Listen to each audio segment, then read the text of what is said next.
माझं नाव आहे आनंद. आताच्या वेळेस कोण पण प्रधानमंत्र्याचं कॉलर पकडू शकतो का? कॉलर पकडून म्हणू शकतो का तुम्हाला काय केलं काय नाही? साल 1952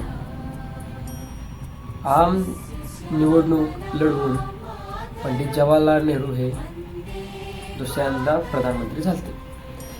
मग ते त्यांची गाडी घेऊन संसद भवनाकडे रवाना होत होते.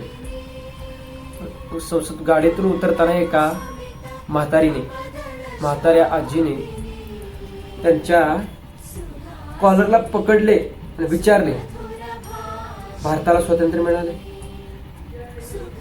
तुला तुझी राजगद्दी मिळाली, तुला तुझी सत्ता मिळाली, कुर्सी मिळाली, मला काय मिळालं?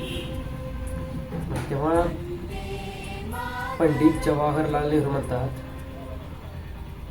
तुम्हाला स्वातंत्र्य मिळालं, तुम्हाला हे स्वातंत्र्य मिळाले की तुम्ही प्रधानमंत्र्याचं कॉलर पकडून प्रधानमंत्र्याला विचारू शकता की तुम्ही माझ्यासाठी काय केलं.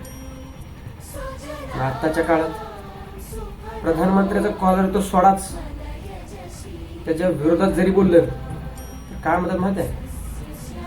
इंटरनॅशनल पाकिस्तानचा एजंट आहे, देशद्रोह आहे. काय उमर खलीद कोण होता? देशभक्त होता. 5 वर्ष झालं, 5 वर्ष जेलमध्ये, बेल नाही अजून त्याला.